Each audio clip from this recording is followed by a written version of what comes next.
गुरुग्राम लोकसभा क्षेत्र से कांग्रेस प्रत्याशी राज बब्बर जी, उनके दामाद जी हमारे साथ हैं अनूप सोनी जी, जिनको आपने क्राइम पेट्रोल और कहें टीवी की दुनिया में देखा होगा किस तरीके से वो सीरियल में आते हैं, चाहे बालिका वधू हो या अन्य कई सारे सीरियल है, तमाम जगह आपने देखा होगा। और वो आज रेवाड़ी आए हैं वोटों की अपील करने के लिए अपने ससुर जी के लिए। तो सीधा एक बार उनसे भी जान लेते हैं कि जो रेवाड़ी आए तो किस तरीके से देखते हैं। जनाब, पहले तो एचआर न्यूज में आपका स्वागत है। जी जी, बहुत मुझे आपकी टैगलाइन बहुत अच्छी लगी, सच का पथ हरियाणा रथ, बहुत अच्छी टैगलाइन है। दो लाइन है हमारी, एक तो सच्चाई का पथ हरियाणा रथ, दूसरा पक्ष ना विपक्ष सिर्फ निष्पक्ष। क्या बात है, बहुत अच्छी, इसीलिए कह रहा हूँ बहुत अच्छी आप टैगलाइन। रेवाड़ी आए हैं, कैसे देखते हैं? जी देखिए, मैं कोई राजनेता की तरह से तो बात नहीं कर सकता हूँ, लेकिन मैं तो सिर्फ यहाँ इस मकसद से आया हूँ, इस विचार के साथ आया हूँ कि हर क्षेत्र को एक ईमानदार सांसद मिलना बहुत जरूरी है, एक मेहनती ईमानदार सांसद मिलना बहुत जरूरी है। और राज बब्बर साहब जो हैं वो 3 बार लोकसभा के सदस्य और 2 बार राज्यसभा के सदस्य रह चुके हैं, और 3 बार वो जहां से भी सांसद रहे हैं लोग उनको आज भी याद करते हैं। ये अलग कारण है कि वो दोबारा वहां नहीं जा पाए। जैसे आगरा में वो 10 साल तक सांसद रहे, 2 बार उन्होंने चुनाव लड़ा, चुनाव जीते वहां से, लेकिन तीसरी टर्म में उस सीट को कुछ रिजर्व कर दिया गया जहां से वो लड़ नहीं सकते थे। आई थिंक उसे महिला सीट रिजर्व कर दिया गया था। तो आज भी जब हम वहां जाते हैं तो लोग हमें बताते हैं कि भाई ये जिस रोड पे आप खड़े हैं ये राज बब्बर साहब ने बनवाई थी, हमारे गांव में बिजली राज बब्बर साहब लेकर आए थे। तो मुझे लगता है कि गुड़गांव बहुत बड़ा संसदीय क्षेत्र है, 9 विधानसभाओं के साथ इतना बड़ा संसदीय क्षेत्र है, और यहाँ जरूरत है एक ऐसे इंसान की जो जो नीयत साफ रखता हो, जो नीयत ये रखता हो कि भैया मुझे यहाँ के लोगों के लिए काम करना है। और जनता ये चाहती है कि यार हम जिसको सांसद चुने हम उस तक पहुंच तो सकें, हम उससे मिल तो पाए, हम उससे बात तो कर पाए। और राज बब्बर साहब एक जमीनी राजनेता रहे हैं। आप कहीं भी किसी भी जगह जाकर पूछ लीजिए, मैं ये नहीं कह रहा हूं कि सिर्फ मेरे कहने पर आप सुनिए, उनसे जुड़ना, उनसे मिल पाना, उन तक पहुंच पाना सबसे आसान काम होता है। मैं आज भी जानता हूं कि यहाँ पर कितने ऐसे लोग होंगे रेवाड़ी में जिनके पास राज बब्बर साहब का डायरेक्ट नंबर होगा, फोन नंबर होगा, और वो फोन मिलाकर उनसे बात कर सकते हैं। या उनके साथ जो लोग काम करते हैं उनको इस बात के लिए ट्रेन किया जाता है कि भाई मेरे संसदीय क्षेत्र में जिन जिन लोगों की जो जो समस्या है वो मुझ तक पहुंचनी चाहिए। क्योंकि आप भी जानते हैं कि एक सांसद के लिए बहुत मुश्किल हो पाता है कि वो हर वक्त हर एक स्थान पर पहुंच जाए। इसीलिए शायद परिवार के लोग क्यों बाहर निकल रहे हैं, वो इसलिए आ रहे हैं बाहर निकल के लोगों से मिलने के लिए, ताकि जहां राज बब्बर साहब नहीं पहुंच पा रहे हैं वहां परिवार के लोग जाएं। मेरी पत्नी जूही, उनकी बेटी जो है वो जा रही हैं, उनके बेटे आर्य और प्रतीक जा रहे हैं, घर के बाकी के सदस्य सब जा रहे हैं। अनुज जी, मैं वही पूछ रहा हूँ, आज आप यहाँ आए हैं, आपकी धर्मपत्नी के आदेश थे जी आप गुरुग्राम लोकसभा सीट में जाइए, या फिर आपको लगता है दोनों आपको आना चाहिए था, दामाद को और बेटी को, और असर जाता? देखिए, बात असर की नहीं है, बात ये है कि ये एक संदेश देना बहुत जरूरी था कि भाई हम हैं। क्योंकि देखिए, एक जो वोटर है वो चाहता है कि यार हमसे कौन आया मिलने। तो जैसा मैंने कहा कि इतना बड़ा संसदीय क्षेत्र है, परिवार, आप सब जानते हैं कि परिवार के लिए हर इंसान खड़ा रहता है। मैं वही पूछ रहा हूँ, सामने वाला जो प्रतिद्वंदी है राव इंद्रजीत सिंह, उनकी बेटी लगातार मैदान में है, तो नहीं लगता बब्बर को भी बेटी को मैदान में उतारना चाहिए बब्बर का मुकाबला? बिल्कुल है, बिल्कुल है। कौन है पूरा रेवाड़ी, महेंद्रगढ़? देखिए, मैंने कहा कि हर अलग अलग जगहों पर जाके उनके बेटे आर्या जो हैं वो पिछले कई दिनों से इलाकों में घूम रहे हैं।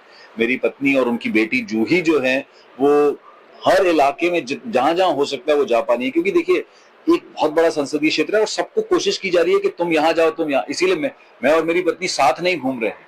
आज वो पटौदी में है, आज उनके सुबह से 9 बजे से कार्यक्रम पटौदी में लगे हुए हैं। कब तक रेवाड़ी, कब तक आएंगे?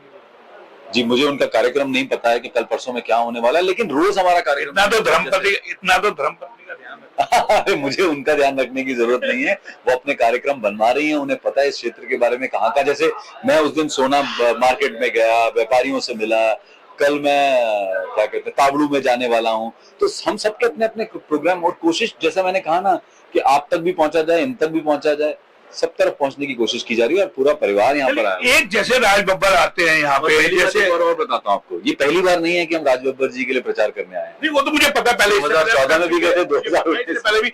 लेकिन मेरा बड़ा सवाल है, अहिरवाल क्षेत्र में क्या हो, वो अभिनेता है, हर ज्यादातर लोग उसके साथ सेल्फी खिंचवाने के लिए ज्यादा स्टेज को घेर लेते हैं। 2, 4, 5 प्रोग्राम मैंने उनके कवर किए। तो क्या लगता है थोड़ा सा ये वोटों में कन्वर्ट हो पाएगा? जी मुझे एक बात बताइए कि अगर एक कलाकार चुनाव लड़ता है, वो शायद जिंदगी में जीवन में एक बार अपने चेहरे के दम पर चुनाव जीत पाता कि मैं कलाकार हूं, मुझे देखिए, मैं आज यहाँ पर आया हूं, मेरे साथ लोग सेल्फी खिंचा के चले जाएंगे। लेकिन जो व्यक्ति 3 बार लोकसभा का चुनाव जीत चुका हो, बड़े प्रदेश का प्रदेश अध्यक्ष रह चुका हो, देश की बड़ी पार्टी का, तो अगर इन जिम्मेदार पदों पर वो रहा है, तो क्या वो सिर्फ अपने कलाकार और सेल्फी के दम पर रहा है? जरूर अपने काम के दम पर रहा होगा। और राज बब्बर जी के बारे में कोई किसी को गलतफहमी नहीं है कि भाई वो सिर्फ एक फिल्म स्टार, इकलौते, मेरे ख्याल से मुझे तो नहीं याद पड़ता कि फिल्म इंडस्ट्री में कोई और फिल्म स्टार हो जो इतने लंबे समय तक राजनीतिक करियर में रहा हो। आप मुझे शायद बता दीजिए। बिल्कुल ठीक है, लेकिन बरोबर का जो प्रतिद्वंदी है राव इंद्रजीत सिंह, वो काफी समय से सांसद है, उनका अपना वोट बैंक है, हीरो के दिग्गज नेता है, तो लगता है थोड़ी बहुत चुनौती आप लोग। देखिए चुनौती तो हर जगह होनी चाहिए। आपकी कैप्टन अजय सिंह यादव मदद कर रहे हैं, बेटा उनका विधायक चिरंजीव राव मदद कर रहा है, लगातार तन मन धन से वो लगे हुए हैं रातों, तो कितना गेन कर पाएंगे? देखिए कोशिश ईमानदारी से की जा रही है। और जहां तक चुनौती की बात है, चुनौती तो होती है ना। हम इस बात से, जब हम मैच खेलने जाते हैं किसी भी स्पोर्ट्स में भी या कोई जीवन में, मैं बंबई में एक्टर बनने गया तो मैं ये सोचकर गया, अरे पहले से बहुत सारे एक्टर हैं, छोड़ना यार, मैं क्या करूंगा करके। लेकिन आज ऊपर वाले की दया से, मेहनत से, मैं 25 साल से अपना फिल्मों में, टेलीविजन में काम कर रहा हूँ। आज भी मैं जहां जाता हूँ लोग मुझे पहचानते हैं। अगर मैं 25 साल पहले ये सोचकर नहीं जाता, अरे यार बहुत चुनौती है यार, मैं नहीं जाऊंगा यार, तो शायद मैं यहाँ तक ना पहुंच पाता। तो अगर हम यही सोचकर बैठे रहेंगे कि अरे यार सामने वाला प्रतिद्वंदी तो इतने सालों से है, बिल्कुल है, उन्होंने भी जो काम किया है वो दुनिया को पता है, जो जनता को पता है, तो जनता अपना डिसाइड करेगी। हमें वोटर पर पूरा भरोसा है, हमें ये पता है कि यहाँ के लोग क्या चाहते हैं, क्या उनकी इच्छाएं हैं, क्या उनकी समस्याएं हैं। और राज बब्बर जी ने उन सारी समस्याओं को समझा, आपने तो कवर किया है। वो हर भाषण में ये नहीं सिर्फ कहते कि भैया मैं आया हूं, मुझे वोट दो, मुझे जिताओ। चलिए अंतिम सवाल मैं आपसे कर लेता हूं। हमारे यहाँ 4 चुनाव मैंने देखे हैं लोकसभा के, अक्सर मेवात लगता है और उस इलाके का जिक्र होता है, हर चुनाव में मेवात हिंदू मुस्लिम हो जाता है।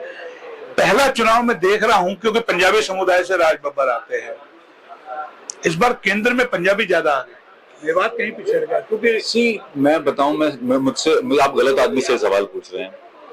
मैंने जिंदगी में कभी, मैं खुद पंजाबी हूं, मैं पंजाबी बोलता हूँ, बहुत अच्छी पंजाबी बोलता हूँ। 2 बार पंजाबी समुदाय से धर्मदेव स्वामी यहाँ आ चुके हैं, पूर्व मुख्यमंत्री मनोहर लाल खट्टर यहाँ 2 बार आ चुके हैं और आने की तैयारी है। तो केंद्र में 1.25 लाख, 1.25 लाख जो वोट पंजाबियों के हैं, ये इस बार आ गए। जी मेरा ये मानना है कि जब वोटर वोट करने जाता है तो 99% वोटर जो है वो अपने प्रत्याशी को देखता है कि वो कौन है, उसकी नीयत क्या है, वो धर्म जात पे, शायद मेरा ऐसा मानना है, क्योंकि मैंने अपनी जिंदगी में कभी धर्म जात पे वोट नहीं किया, मैंने हमेशा प्रत्याशी पे अपना दाव खेला है।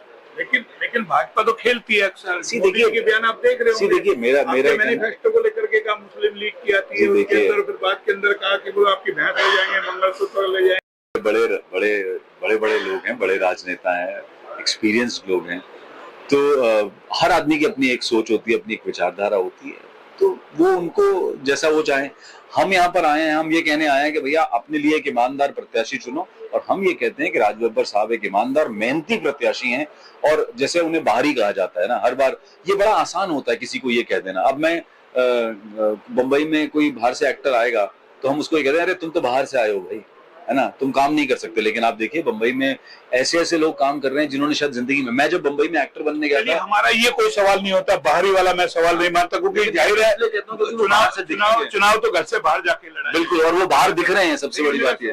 आज आप अपने ससुर जी को कहाँ खड़ा पाते हैं? जी मैं राज बब्बर जी को एक ऐसे व्यक्ति के रूप में देखता हूं कि जिन्होंने अपनी एक साफ सुथरी, चुनाव की बात कर रहा हूं, राजनीतिक जीवन में एक साफ सुथरी इमेज के साथ, वो एक सेल्फ रिस्पेक्ट के साथ आज यहाँ चुनाव लड़ने आए हैं, और वो अपनी उसी इमेज के दम पर, उसी अपनी ईमानदार इमेज के दम पर ये चुनाव जीतेंगे। आप ये मुझसे लिखवा लीजिए, चुनाव जीतेंगे। ये थे अनूप सोनी जी, जो फिल्म अभिनेता राज बब्बर है, जिन्हें कांग्रेस ने अपना उम्मीदवार बनाया है गुरुग्राम लोकसभा सीट से, वो भी भाजपा प्रत्याशी राव इंद्रजीत सिंह के मुकाबले में चुनाव प्रचार करने आए हैं। और कहीं ना कहीं पूरा भरोसा इनको है कि इस बार गुरुग्राम लोकसभा क्षेत्र की जनता उनके ससुर यानी कि राज बब्बर को जो चुनाव जिता करके यहां से भेजेगी। फिलहाल इतना ही। कैमरा पर्सन पंकज के साथ मोहन लाल, HR न्यूज, रेवाड़ी।